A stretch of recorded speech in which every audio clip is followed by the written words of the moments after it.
Well, as you remember, this is the piece of rhodochrosite here that I'm about to cut. As you can see, there's no color visible. It just looks like an ordinary black rock. The machine that you see here is an 8-inch grinding machine, and all the wheels are diamond wheels, which means they cut just about anything. The only thing they have trouble with is another diamond, of course. All the coolant is provided by this little pump. The pump is located up there in the machine, and it's going to be throwing water up here onto this diamond wheel to cool it. This is an 80 grit machine. See, there's the old 80 up there, 220 here, and a 380 over here. All these different grits, the higher the number, the finer the polish. You want to consider this something like sanding, and the finer you sand it, the better the polish is going to be. So let's start over here on our 80 grit. Most lapidaries will take the stone and they will adhere it to what's called a dowel. A dowel is just a stick, and they work from the stick. I've been doing this for over 40 years now, and I can cut pretty good without any stick at all. So I'm going to start by taking a look at the stone along the edges, trying to get rid of the black and get some shape to it. You let the diamonds do the work. The harder you press on this machine, the quicker it will cut. But also the quicker you'll use up your diamonds, and the wheel will have to be replaced. The new technology today allows me to use a wheel like this, if I care for it and do a good job, for years. This particular wheel here that you see, I've been using for about 10 years. If I have a hard stone and I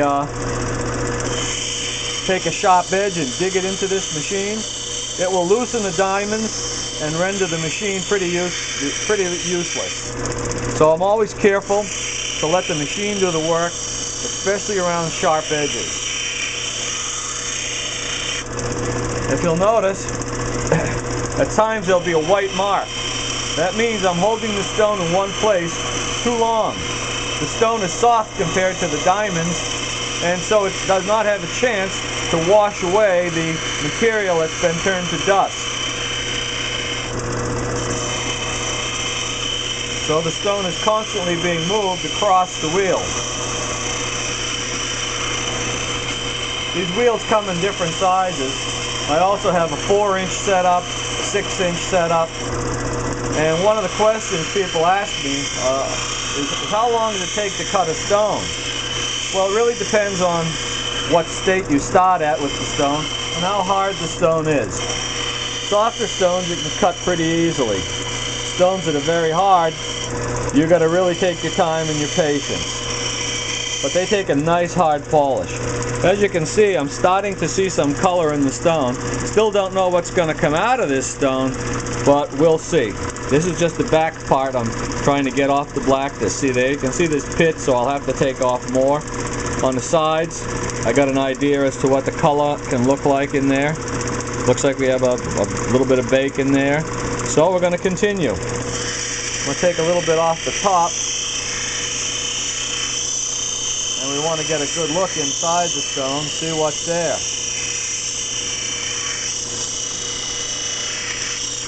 When you cut stones, you always have to cut to the lowest point.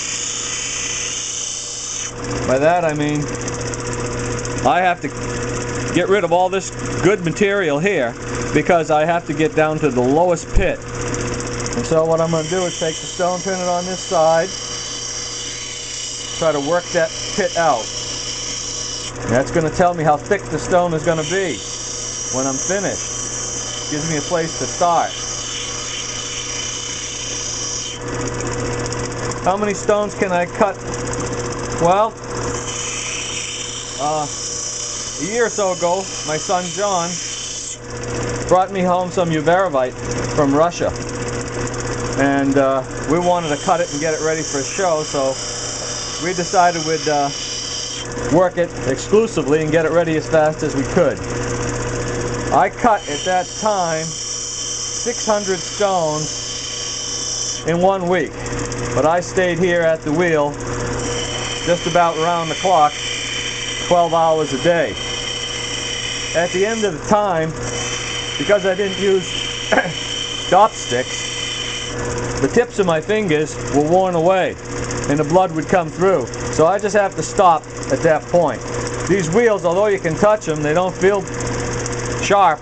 If you push your finger against them, you'll start to lose flesh pretty quickly. But you're pretty safe, unless you hit on the sides here, then you get a good cut.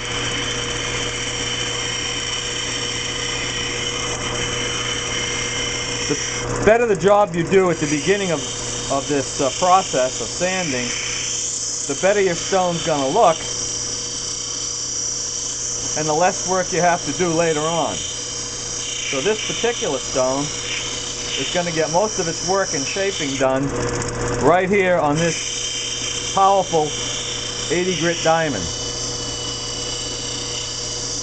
You can see how it's just eating away at the stone. The stone poses no problem to it, other than it's cutting it so fast it's leaving a white line because it can't get rid of the sludge from the stone. Take another look at it and you can see we're starting to get a color from the top. Pretty color, looks like we can get a nice pattern out of that. I smoothed out the back a little bit. We still have a little to go here and a little bit here on the sides, and little by little the stone's starting to take shape. Here's the stone after the 600 polish. I've domed the surface. I got rid of any ridges that might be there. The bevel, you can see just a little bit there, and that's to grip the stone, but it's even all the way around. The back is free of flaws. It's been undercut here so the stone can set, and now the stone is ready for polishing. So the next step we're going to do is we're going to take it to a polishing machine. Different stones polish with different oxides. You can use a cerium oxide, a tin oxide, a iron oxide. We're going to use a cerium oxide today. If I were doing jade, for instance, I'd use a chromium oxide. Different materials of different hardnesses will respond better to different oxides. Let's take a look and see how this does. I think I may use this to polish this. I might use a material in a different machine. The polish will be called Zam, and I'm going to use my dry buffer instead of a wet one. These are some of the polishing wheels we use for stones as well as for silver. And you can see pretty much they all have a note on them that says white diamond, only stones. This material here is your white diamond. It's a bobbing compound that will go on there, and that will polish some stones, not all stones. If I was to use it on the rhodochrosite, it would not give it a polish. It's a matter of knowing which polishes go on which wheels, especially when you're doing dry polish. What I'm going to use today is this pad. This says Zam, only stones. Zam is a polish. I've taken the outside wrapper off, but I wrote Zam on the bag so I know it's Zam. And first thing I got to do is mount the wheel on this spindle. So I'm going to turn it on, and I'm going to mount the wheel. It's that fast. Down below here is my vacuum suction, so that the dust doesn't go all over the place and so I don't inhale it. You should always wear some type of safety glasses and something to cover your hair. You notice I have my hat on. The reason is this thing here, if you don't have your hair back or something, this can rip the hair, your scalp right off if you get your hair tangled in it. The machine is just spinning too fast. So I keep my hair covered, and it just happens by accident. Like that switch is low. So if I was to move my head in there and turn the shift, you can see how easy it can get caught. So I stand away, turn the switch on. I'm going to now put some of this bobbing compound on this wheel.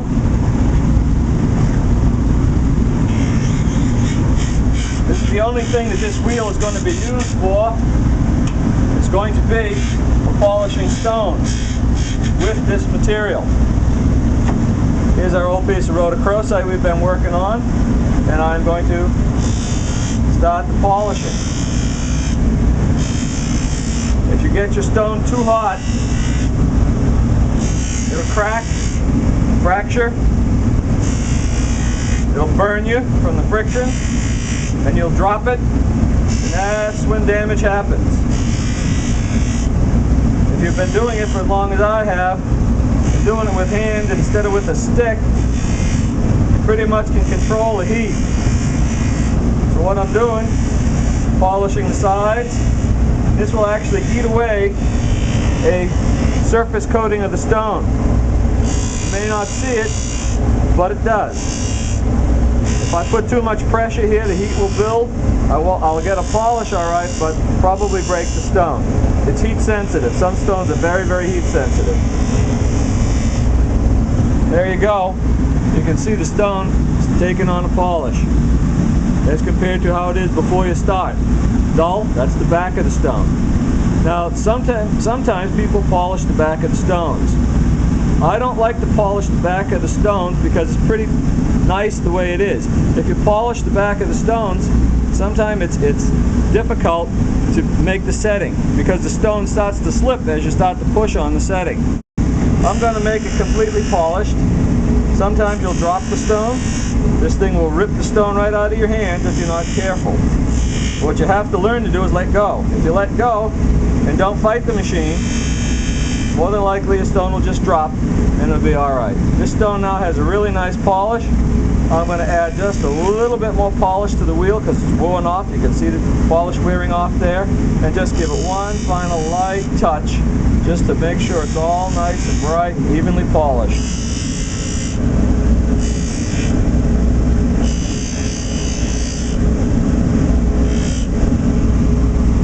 Ta-da! A polished piece of rhodochrosite ready to be set in Village Silversmith fine jewelry.